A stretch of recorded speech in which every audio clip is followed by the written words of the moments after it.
Hello बच्चों, तो आ गई हूँ मैं आपका फेवरेट सब्जेक्ट लेकर जिसका नाम है साइंस बायो। तो आप बोल रहे होंगे मैम हमारा कब से फेवरेट सब्जेक्ट हो गया? तो भाई मेरा फेवरेट सब्जेक्ट है तो सबका फेवरेट सब्जेक्ट है। तो आज हम लेकर आए हैं क्लास 9th के लिए L8 जो कि चल रहा है चैप्टर, जो कि जीव की मौलिक इकाई यानी कि हमारा फंडामेंटल यूनिट ऑफ लाइफ जो सेल है। ठीक है, तो उसके बारे में आज हम पढ़ने वाले हैं। और क्या पढ़ने वाले हैं देखते हैं। चैप्टर फ्लो आपको पता ही है कि ये हमें पढ़ना है। और आज हम केंद्रक की तरफ बढ़ेंगे। सबसे पहले हम केंद्रक ही पढ़ेंगे क्योंकि मैं चाहती हूँ, क्यों इतना छोटा छोटा थोड़ा थोड़ा पढ़ा रही हूँ, क्या ताकि आपका बेस क्लियर हो जाए और जब आप आगे की क्लासेस में जाए तो आपका ये बेस अधूरा नहीं रहे।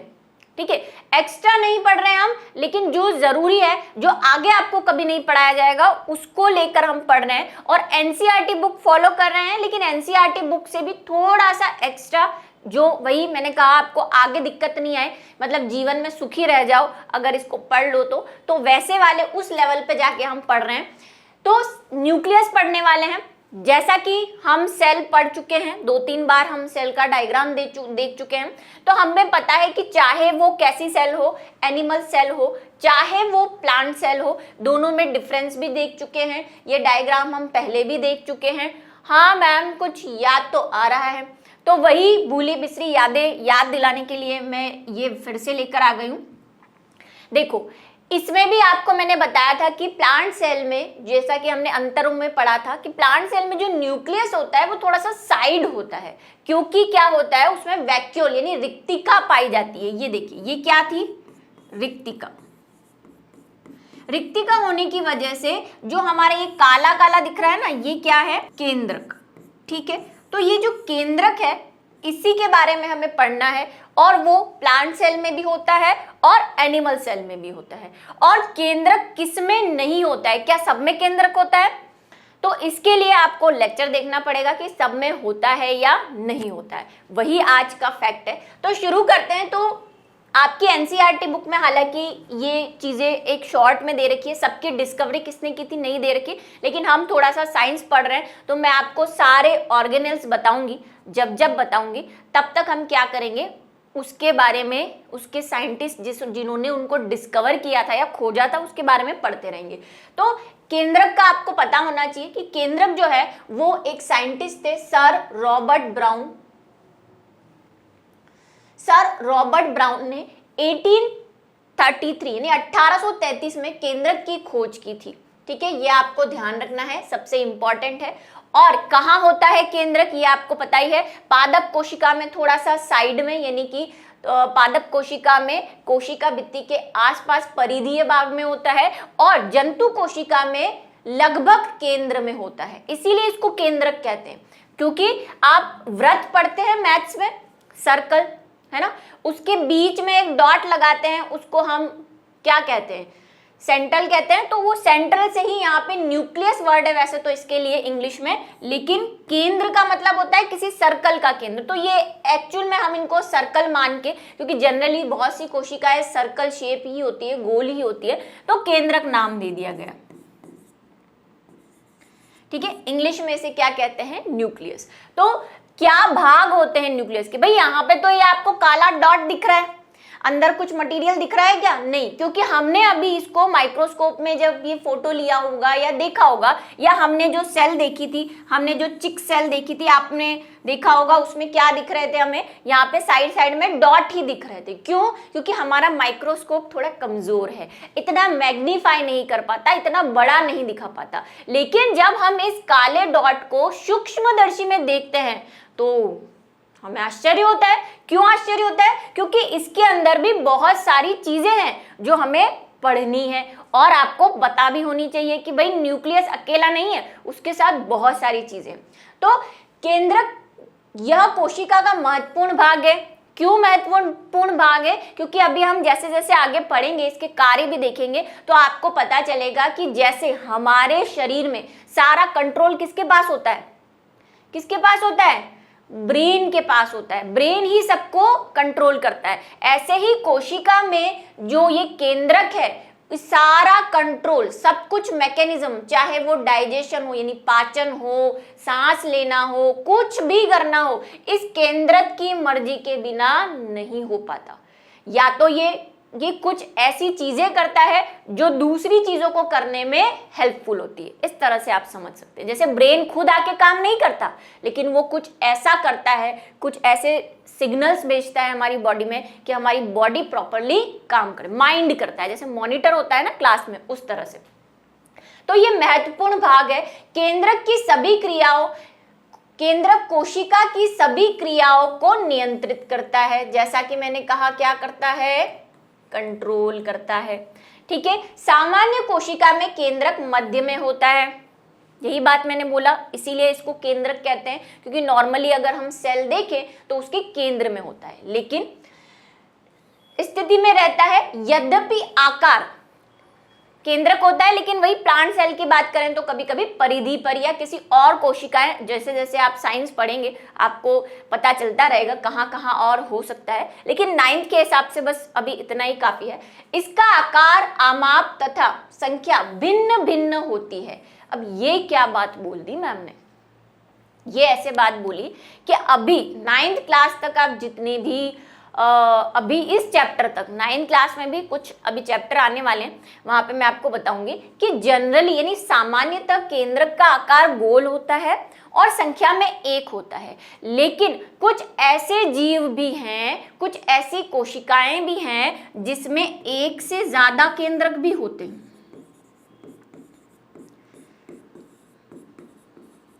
जिसका एक छोटा सा एग्जाम्पल मैं आपको दे देती हूं कि पैरामीशियम,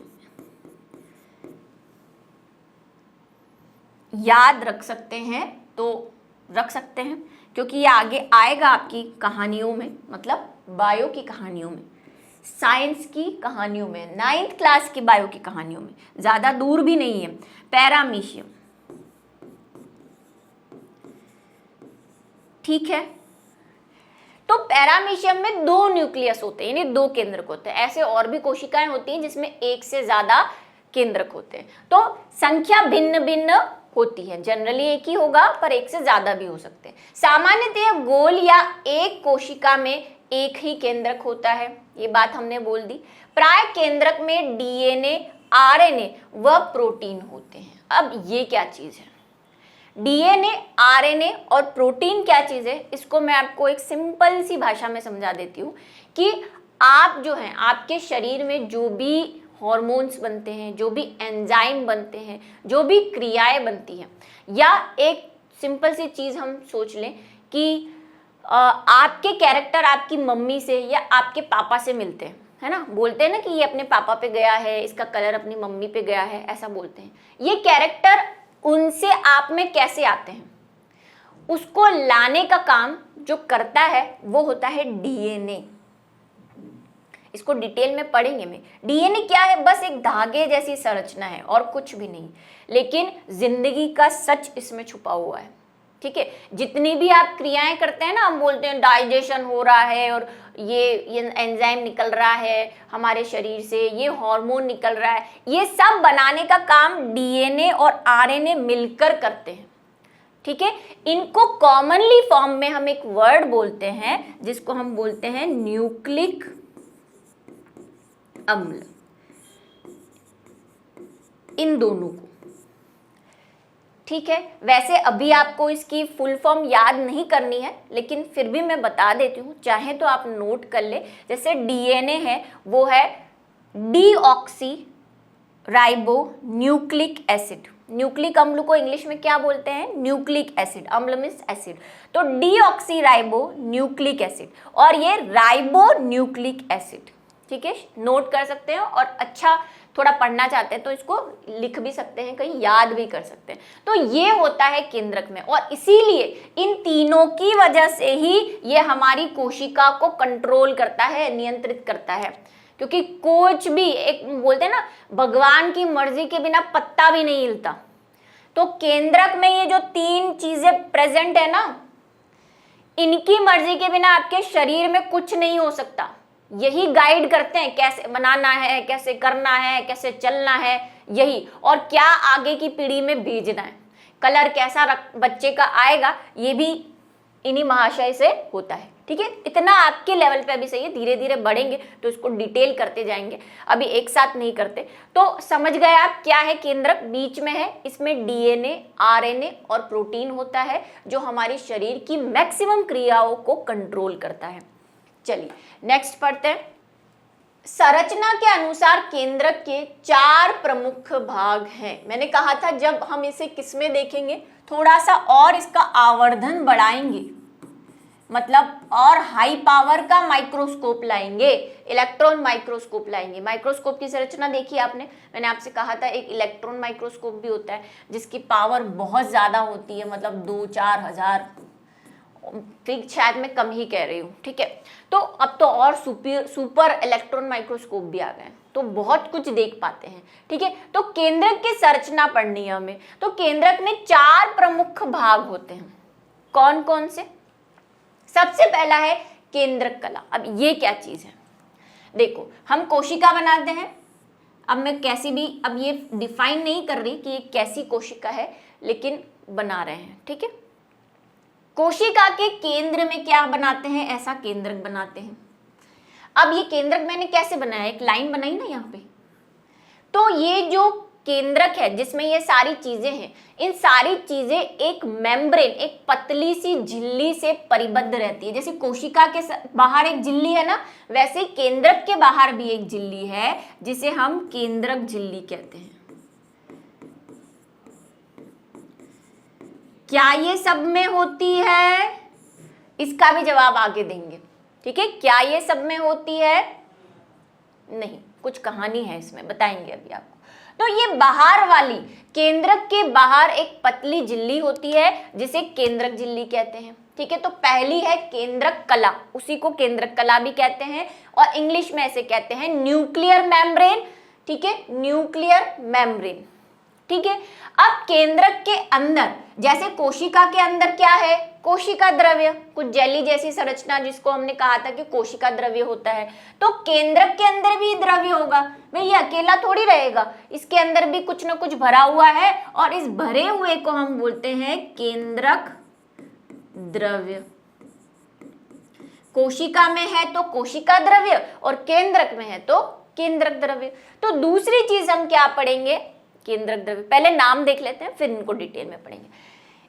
इस केंद्रक के अंदर भी कुछ काला काला सा दिखता है ना, जैसे नॉर्मल सेल के अंदर ये दिख रहा है ना, वैसे इसके अंदर भी हमें कुछ ऐसा दिखता है, नोड जैसा, वही डॉट जैसा। ये होती है केंद्रिका। अंदर के, वो बोलते हैं डब्बे के अंदर डब्बा, डब्बे के अंदर डब्बा, ऐसे यहाँ पे भी है। ठीक है, और इसको इंग्लिश में हम बोलते हैं न्यूक्लियोलस। ठीक है, न्यूक्लियोलस, केंद्रिका। ठीक है, का लगा दो, आ की मात्रा लगा दो, ये होता है। और इसी केंद्रिका में कुछ मात्रा में क्या होते हैं, वही डीएनए और आरएनए। यहाँ पे भी होते हैं, बाहर भी है। जो डीएनए आरएनए की हमने बात की ना, वो यहाँ पे भी फैले हुए हैं, जिसको हम क्या बोलते हैं, न्यूक्लिक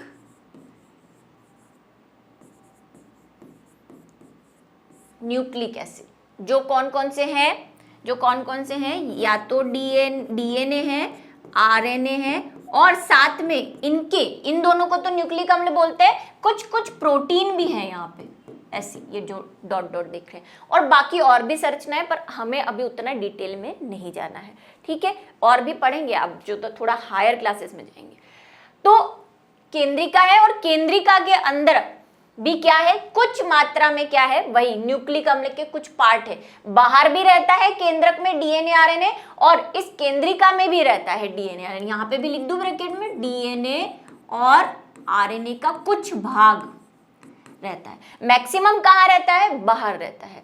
ठीक है, और ये जो पदार्थ है उसको क्या बोल देंगे, केंद्रक द्रव्य, केंद्रक झिल्ली, केंद्रिका, और चौथी चीज क्या है, न्यूक्लिक अम्ल। ये जो डीएनए वगैरह पढ़े हैं ये न्यूक्लिक अम्ल। अब मैंने कहा इसमें न्यूक्लिक अम्ल के अलावा भी बहुत सारी चीजें होती हैं, है ना, तो उसी को हम कॉमनली फॉर्म में क्या कह देते हैं कि इसमें क्या है, केंद्रिका द्रव्य भी है। ठीक है, अभी पढ़ रहे हैं थोड़ा डिटेल में। तो सबसे पहले बात करते हैं केंद्रक कला की। कोशिका के बाहर कला थी तो कोशिका कला कह रहे थे, केंद्रक के बाहर कला है तो केंद्रिका कला कह रहे हैं। ये बात समझ में आ गई? क्या होती है ये? केंद्रक के चारों ओर दोहरी परत वाला एक स्तर होता है। ये एक नहीं है, ये क्या है? दोहरी परत है, बहुत पास पास ऐसी दोहरी परत। जैसे कोशिका के बाहर भी कोशिका भित्ति और कोशिका झिल्ली होती है, हालांकि जंतुओं में कोशिका भित्ति नहीं होती, लेकिन हम बोल सकते हैं ऐसा। तो ये भी दो परत है, दो परत है, ठीक है। दो परत मिलके, जैसे मान लो मैंने एक व्हाइट लाइन खींची, उसी के ऊपर मैंने एक येलो लाइन खींच दी, तो ये दो परत मिलके बनी हुई एक परत है, ठीक है। इसमें केंद्रक झिल्ली, जिसे केंद्रक झिल्ली कहते हैं। केंद्रक झिल्ली में छोटे छोटे छिद्र होते हैं। अब ये पूरी एक जैसी नहीं है, इसमें क्या है? छिद्र है ऐसे। हालांकि मैं बहुत बड़े बड़े छिद्र बना रही हूं, बहुत छोटे छिद्र हैं, बहुत। कोशिका ही इतनी छोटी है, उसके अंदर केंद्रक, केंद्रक के अंदर मतलब आप सुई डालोगे ना, सुई से भी छोटा छिद्र, ठीक है। इतने छोटे छोटे छिद्र होते हैं। इन छिद्रों के द्वारा केंद्रक के अंदर कोशिका द्रव्य केंद्रक के बाहर जा सकता है। क्यों है ये? ताकि वही मैंने बोला, काम किसको करना है? पूरा केंद्रक को करना है, ठीक है। तो केंद्रक क्या करता है? जो भी चीज बना रहा है हमारे शरीर के लिए जो आवश्यक है, उसको किसको देना पड़ेगा? कोशिका के बाहर भेजना पड़ेगा ना। तो पहले वो इस कोशिका को देगा, ये वाली कोशिका दूसरी कोशिका को देगी, दूसरी वाली कोशिका तीसरी को देगी, ऐसे भी होता है। और अपना केंद्रक अपनी अपनी कोशिका को भी देता है। तो जो भी केंद्रक अपने काम कर रहा है, जो भी बना रहा है, वो क्या करता है? इन छिद्रों के माध्यम से कोशिका के बाहर भेजता रहता है, ठीक है। केंद्रक द्रव्य न्यूक्लियोप्लाज्म, ठीक है, जिसे इंग्लिश में क्या कहते हैं? न्यूक्लियोप्लाज्म। केंद्र की झिल्ली के अंदर एक पारदर्शी अर्ध तरल आधार पदार्थ होता है, जिसे केंद्रक द्रव्य कहते हैं। ये बता दिया कि केंद्रक के अंदर भी एक द्रव्य होता है पारदर्शी सा, उसे हम क्या कह देते हैं? केंद्रक द्रव्य। क्रोमेटिन जालिका इसमें निलंबित रहती है। अब ये क्रोमेटिन जालिका क्या है? ठीक है, ये जो न्यूक्लिक अम्ल है ना, इसको क्रोमेटिन जालिका भी कहते हैं। पर कब कहते हैं ये मैं आपको अभी बताऊंगी जब इसका नंबर आएगा, ठीक है। अभी इतना ध्यान रखो कि इसमें जो ये न्यूक्लिक अम्ल है, डीएनए आरएनए, इसको क्रोमेटिन जालिका भी कहते हैं। क्रोमेटिन पदार्थ, ठीक है, आ ही गया, जिसको क्रोमेटिन मटेरियल भी कहते हैं। केंद्रक में पतले धागे नुमा संरचना जाल के रूप में मिलती है। केंद्रक, अब सेल नहीं बना रही, अब ठीक है बना ही देती हूँ, फिर आप कंफ्यूज हो जाओ। ये केंद्रक है, अब थोड़ा मैंने बड़ा बना दिया ताकि हमें थोड़ा सा मैग्नीफाई कर दिया इसको मैंने माइक्रोस्कोप से। ये डबल परत है, ठीक है। और मैंने इसमें कहा कि इसमें क्या होता है? केंद्रक द्रव्य होता है, तो ये केंद्रक द्रव्य बना दिया, ठीक है। केंद्रक द्रव्य में क्रोमेटिन होता है। वो क्रोमेटिन क्या है? तो मैंने आपसे कहा कि डीएनए और जो आरएनए होते हैं उन्हीं को हम क्रोमेटिन भी कहते हैं, ठीक है, न्यूक्लिक अम्ल कहते हैं। और न्यूक्लिक अम्ल में डीएनए जो होता है, ये देखो यहाँ पे आ ही रहा है आगे, कि जो डीएनए होता है ना, मैंने आपको कहा धागे जैसा रहता है ऐसे। तो जब ये धागे एक दूसरे के ऊपर ऐसे पड़े रहेंगे तो आप इसको क्या बोलोगे? जाल।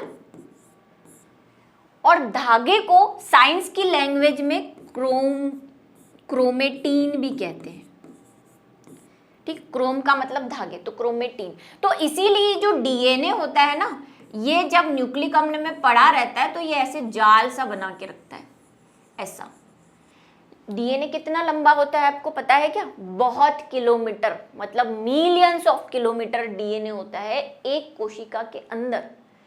मिलियन समझते हैं? अरब मीटर किलोमीटर लंबा, मतलब कुछ आप उसको बता नहीं सकते कितना लंबा है। तो अब वो इस छोटी सी जगह में कैसे रहेगा? आपको अगर छोटे से डब्बे में पैक कर दोगे तो आप ऐसे हो जाते हो, बस। वो इतना लंबा डीएनए, तो उसने क्या किया? अपने आप को ऐसे जाल सा बना के पैक कर रखा है अंदर। तो इसीलिए इसको हम क्या बोल देते हैं? क्रोमेटिन जाल, ठीक है। तथा यह स्वतंत्र रूप से भी मिलता है। मैंने कहा जब इसको काम करना होता है तो क्या आप अंदर डब्बे में बैठे बैठे ऐसे ऐसे काम कर सकते हो गर्दन हिला के? आपको थोड़ा स्पेस तो चाहिएगा ना। तो जब इसको काम करना होता है तो ये खुलता भी है ना, जब जरूरत होती है तब। किंतु प्रोटीन के साथ जुड़ने पर इसे क्रोमेटिन कहते हैं। ठीक है, ये ऐसे रहता है और इसके साथ मैंने कहा 3 चीजें होती है, डीएनए, आरएनए और प्रोटीन। जनरली इस प्रोटीन का नाम जो होता है वो हिस्टोन होता है, अगर आप याद करना चाहें तो, नहीं तो कोई दिक्कत नहीं है। इस डीएनए के साथ कहीं कहीं पे क्या आ जाती है, ये प्रोटीन आ जाती है, ऐसे चिपक जाती है और फिर इसमें ये दिखती भी है, ऐसे डॉट डॉट जैसी दिखती भी है और उसी को हम क्या बोल देते हैं, फिर क्रोमेटिन जाल बोल देते हैं। डीएनए ऐसा रहेगा, फिर उसमें प्रोटीन आ जाएगी, कहीं कहीं पे चिपक जाएगी, तो उसको क्रोमेटिन जाल कह देते हैं। नेक्स्ट जो टॉपिक है वो क्या है, आपको ये समझ आ गया क्रोमेटिन क्या है, कहाँ पे है, ये केंद्रक के अंदर है। अभी हमने केंद्रिका की बात नहीं की, अब केंद्रिका की बात कर रहे हैं। केंद्रिका जिसको हम न्यूक्लियोलस कहते हैं, इसकी खोज फोंटाना ने की थी, ये आप याद रखेंगे। ठीक है, केंद्रक में एक या अनेक केंद्रिका हो सकती है। केंद्रिका में मुख्यतः प्रोटीन्स, डीएनए, आरएनए पाए जाते हैं। मैंने आपसे कहा था कि केंद्रक के अंदर भी होते हैं और केंद्रक के बीच में जो कंडेंस चीज दिख रही है जिसको हम क्या कहते हैं, केंद्रिका।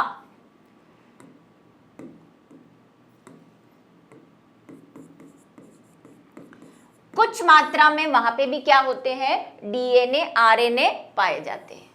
ठीक है, दोनों जगह है, केंद्रक में भी है, केंद्रिका में भी। अब आप बोलेंगे क्या कोशिका द्रव्य में है?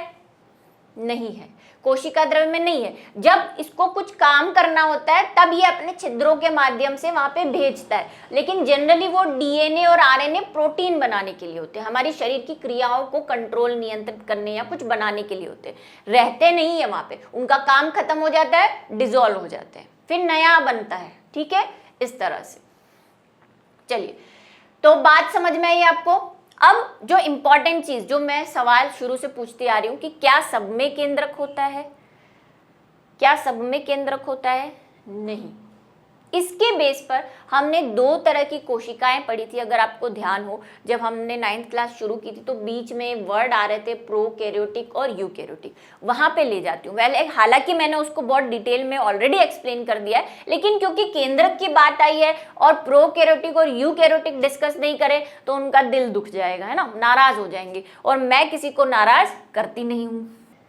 चलिए रिवाइज कर देती हूँ मैं, क्योंकि बेस कभी गलत नहीं होना चाहिए। अगर आपने अभी से सब नहीं समझा ना, बाद में जाके बहुत दिक्कत आती है, क्योंकि ये क्रोमेटिन और न्यूक्लिक अम्ल सब मिक्स हो जाता है और आप समझते हो क्या है ये सब न्यूक्लिक अम्ल, क्रोमेटिन। इसीलिए देखो, कोशिका होती है, फिर से मैं सारा एक बार बना रही हूँ। कोशिका होती है, कोशिका के बीच में एक केंद्रक होता है, ये कोशिका झिल्ली, कोशिका भित्ति, जो भी आप बोले, केंद्रक होता है। केंद्रक को की जो झिल्ली होती है उसे केंद्रक झिल्ली कहते हैं। कोशिका की जो झिल्ली होती है उसे कोशिका झिल्ली कहते हैं। कोशिका में जो द्रव्य होता है उसे कोशिका द्रव्य कहते हैं। फिर बीच में जो चीज होती है उसे केंद्रक कहते हैं और केंद्रक की जो झिल्ली होती है उसे केंद्रक झिल्ली कहते हैं। ठीक है, केंद्रक झिल्ली के अंदर भी कुछ द्रव्य होता है जली जैसा, जिसे हम कहते हैं केंद्रक द्रव्य। बस द्रव्य जो है वो लगाते जाओ, आगे उसका सफिक्स लगा दो। केंद्रक द्रव्य में क्या क्या होता है? केंद्रक द्रव्य में डीएनए होता है, आरएनए होता है और प्रोटीन होता है। फिर से एक बार सुन लो, इन दोनों को न्यूक्लिक अम्ल कहते हैं, डीएनए और आरएनए को। जब डीएनए प्रोटीन के साथ मिल जाता है तो उसे क्रोमेटिन कहते हैं।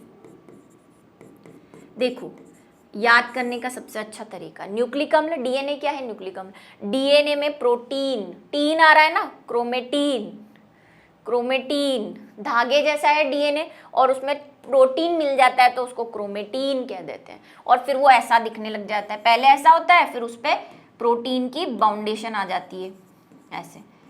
हालांकि ये भी एक सही स्ट्रक्चर नहीं है, बस आपके लिए समझा रही हूँ। तो ये बात समझ में आई। बीच में इसमें भी एक डॉट या कंडेंस चीज होती है, संघनित चीज होती है, जिसको हम क्या कहते हैं, केंद्रिका, न्यूक्लियोलस। और उसमें भी कुछ मात्रा में डीएनए और आरएनए होते हैं, प्रोटीन नहीं होता। ठीक है, ये बात समझ में आई। अब केंद्रक की उपस्थिति और अनुपस्थिति के आधार पर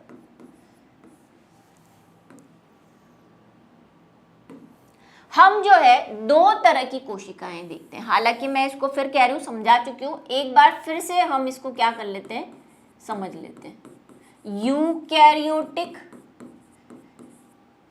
और प्रोकैरियोटिक।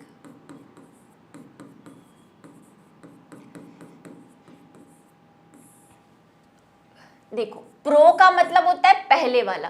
ऐसा माना जाता है कि जब कोशिका बनी होगी, मतलब हम बोलते हैं ना कि पहले पृथ्वी आग का गोला थी, उस पर कुछ भी नहीं था, फिर सजीवों का निर्माण हुआ। तो जब सजीव बने होंगे, और सजीव किससे बने, कोशिका से, यूनिट है उसकी। तो कोशिका जब बनी होगी तो सबसे पहले कोशिका बनी होगी वो ऐसी होगी, ऐसा माना जाता है। और ये सच भी है, अभी तक जितनी भी बातें मिली है। उसके बाद अभी जो हम कोशिका पढ़ते हैं वो ऐसी है, यूकैरियोट। यू का मतलब होता है सच्चा, मतलब अभी वाली जो कोशिका हम पढ़ते हैं वो यू वाली है। और पहले जो हुआ करती थी, हालांकि अभी भी ये एग्जिस्ट करती है नेचर में, प्रकृति में उपलब्ध है ऐसी कोशिकाएं, लेकिन पहले सबसे ये बनी होगी, उसके बाद ये बनी होगी, ऐसा मानते हैं। ठीक है, क्या डिफरेंस है, इसमें भी कोशिका होती है, इसमें भी कोशिका होती है, इसमें भी कोशिका द्रव्य होता है, इसमें भी कोशिका द्रव्य होता है। ठीक है, क्या क्या होता है, अब मैं देखो क्या लिख रही हूं, सिर्फ कोशिका झिल्ली प्लस भित्ति, दो प्लस करके क्या लिख रही हूं, भित्ति, दोनों होते हैं इसमें, दो बना दूं, ये भित्ति बना दी। पादपों में होगी, जंतुओं में नहीं होगी। इसमें भी कोशिका भित्ति और कोशिका झिल्ली होती है।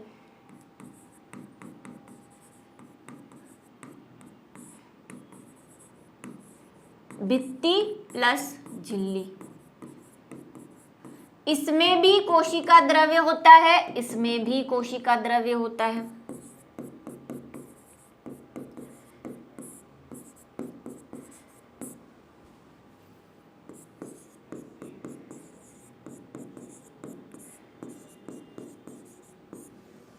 इसको अलग कर लेते हैं यहां से, आप इसको कंफ्यूज ना हो देखकर।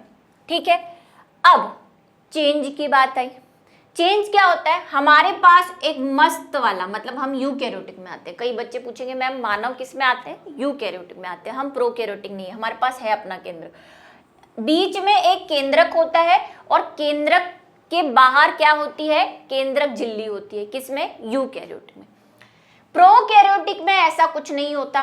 प्रोकैरियोटिक में अब आप बोलोगे मैम जब केंद्रक ही नहीं होता तो ये डीएनए आरएनए कहाँ गए, ये आवारों की तरह घूमते रहते हैं। पहले भी मैंने आपको बताया था कि प्रोकैरियोटिक के डीएनए आरएनए क्या होते हैं, आवारा टाइप के, जहां मर्जी आए। हालांकि ये केंद्र में ही रहते हैं, मतलब आप इनको देखोगे तो आपको बीच में दिखेंगे, लेकिन फिर भी कभी उधर कभी इधर, जहां मर्जी आए वो घूमते रहते हैं। इसका एग्जाम्पल मैंने पहले आपको ऐसे दिया था कि आपको कमरे में बंद कर दे, है ना, घर है आपका, उसके एक कमरे में बंद कर दे, बीच का कोई कमरा देके कि आप इससे बाहर नहीं निकल सकते, तो आप यूकैरियोटिक कोशिका को बता रहे हो।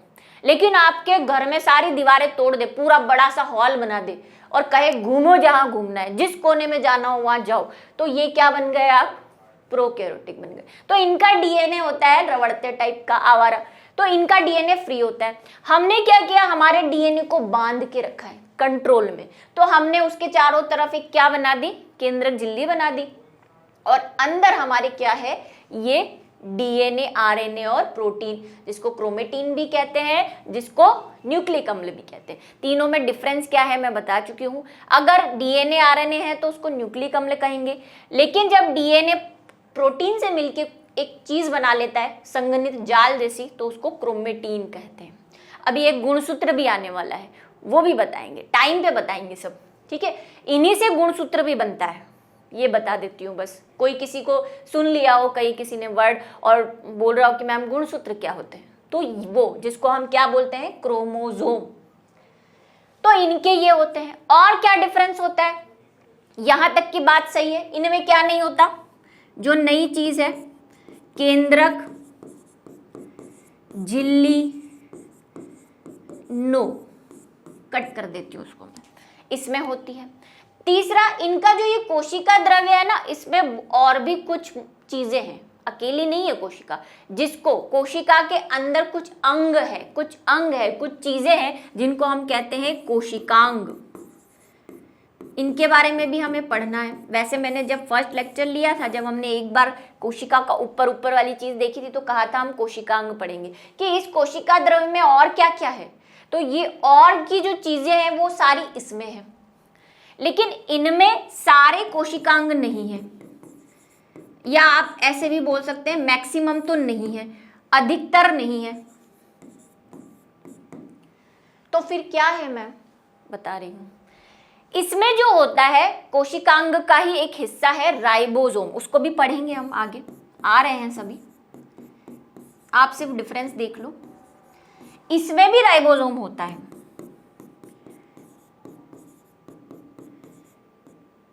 लेकिन अब फिर आप बोलेंगे मैम तो फिर जब होता ही है तो अंतर क्या हुआ, राइबोसोम।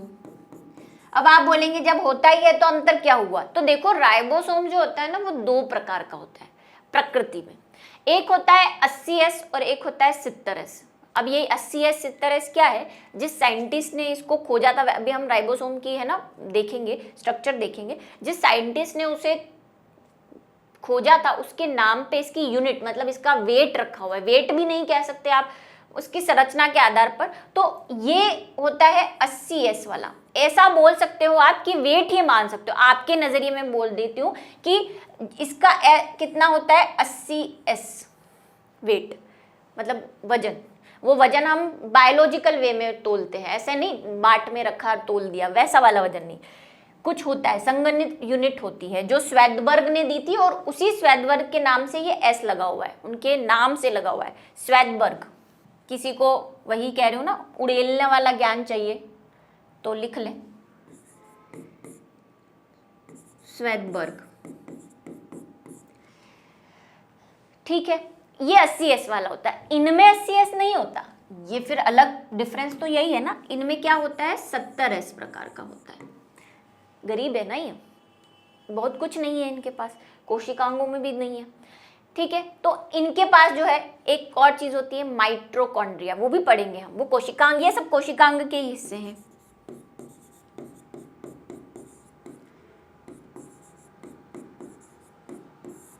इन विचारों के पास नहीं है, इनके पास एक दूसरी संरचना होती है, बता दूं क्या,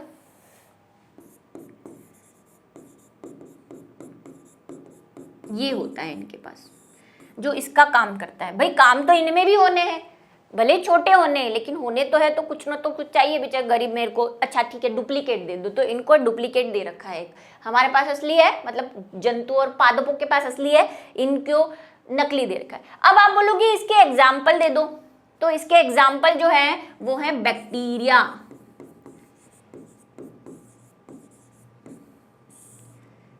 ठीक है, बैक्टीरिया, और एक होते हैं ब्लू ग्रीन एल्गी, पढ़ने वाले हैं हम इसे, ब्लू ग्रीन एल्गी, वायरस, ये सब इन कैटेगरी में आते हैं प्रोकैरियोटिक में। बाकी जितने भी है पादप, जंतु, हम जंतु में वैसे हम आ ही गए, तो ये सब यहाँ पे आते हैं। जितने भी प्लांट्स हैं, पादप,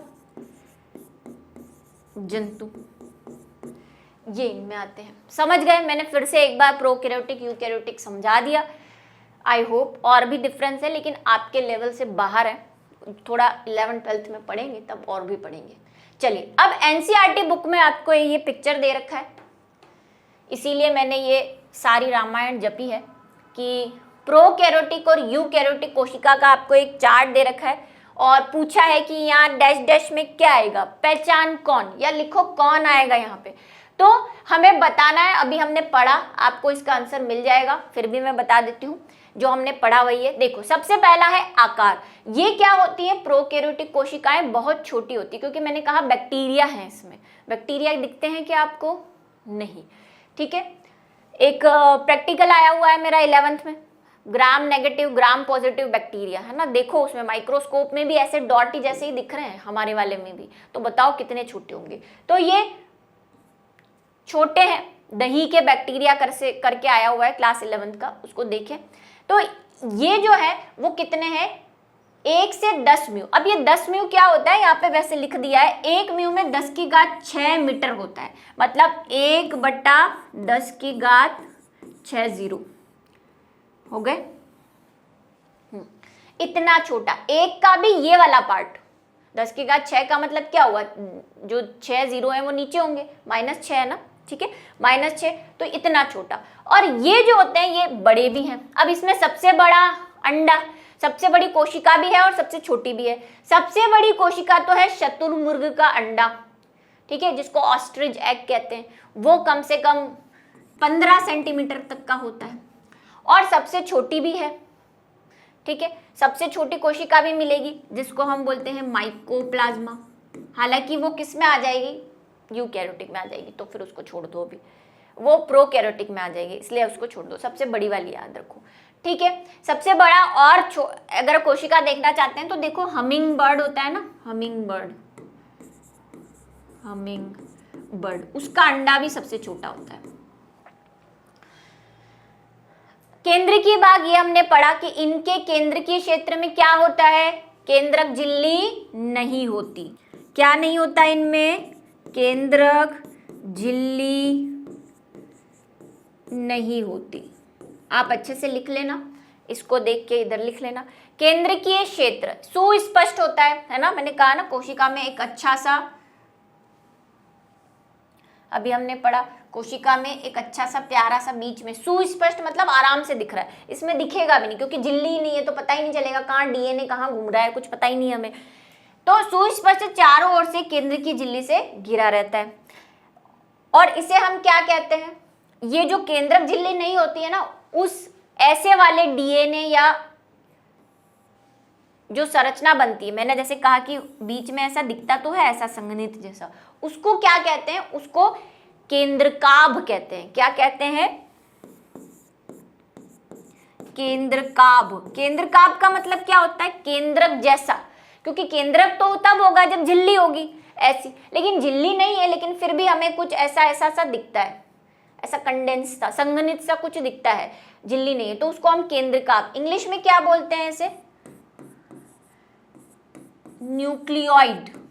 ऑइड है ये, जैसा है, न्यूक्लियस अलग है, न्यूक्लिक एसिड अलग है, न्यूक्लियक, ये न्यूक्लियोइड है, ठीक है। न्यूक्लियस, न्यूक्लियोलस जो केंद्रिका होती है, और ये न्यूक्लियोइड, डिफरेंस देख ले अगर इंग्लिश में देख रहे हैं तो। फिर क्रोमोसोम, देखो इसमें क्या होता है, मैंने अभी बोला एक, जब डीएनए है ना और कॉइलिंग हो जाती है ना डीएनए में, तो डीएनए ऐसा सा दिखता है, 4 ऐसा, इसको बोलते हैं हम गुणसूत्र।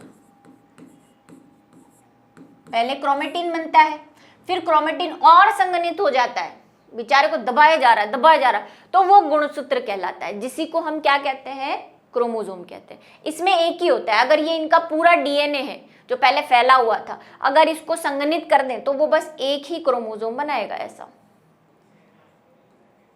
ऐसे। लेकिन हमारे पास डिपेंड करता है, अलग अलग जीवों में अलग अलग होते हैं, ठीक है। क्रोमोसोम 1 से अधिक होते हैं, किसी में 1 होगा, किसी में 2 होंगे, किसी में बहुत सारे होते हैं। हम में कितने हैं मानव में है 46 गुणसूत्र, ठीक है। चलिए, झिल्ली युक्त कोशिका अंगक अनुपस्थित होते हैं, ये बात हम कर चुके हैं कि कोशिका द्रव्य में कुछ ना कुछ तो होगा, जैसे माइटोकॉन्ड्रिया, राइबोसोम, पढ़ने वाले हैं लाइसोसोम, ये इनमें नहीं है। 1-2 चीजें हैं जो डुप्लीकेट है हमारी, है ना, इसमें सब कुछ है। क्या क्या है इसमें, अभी नेक्स्ट लेक्चर में यही पढ़ने वाले हैं हम। इसमें क्या है, सभी कोशिकांग उपस्थित है।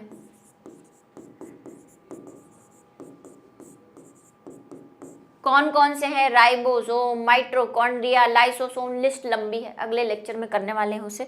तो ये बेसिक डिफरेंस है प्रोकैरियोटिक और यूके, और इससे भी ज्यादा थोड़े से हमने उसमें भी लिख लिए, दोनों को मिक्स करके अगर आप क्वेश्चन आ जाए कि अंतर बताइए, तो ये वाले और मेरे वाले, क्योंकि इसमें राइबोसोम की साइज वाइज वाला नहीं बताया है ना, वो आप कर सकते हैं। और उदाहरण जरूर लिखे बेटा, कोई भी विज्ञान के अंदर, साइंस के अंदर है ना, कोई भी चीज उदाहरण के बिना कभी मत लिखना। इसका उदाहरण आपको बता दिया बैक्टीरिया है, और इसका उदाहरण सारे पादप व जंतु कोशिका है। ठीक है, चलिए, तो इसी के साथ आज की हमारी जो क्लास 9th है वो खत्म होती है। मिलेंगे अगले वीडियो लेक्चर में, क्योंकि कोशिकांग पढ़ने हैं।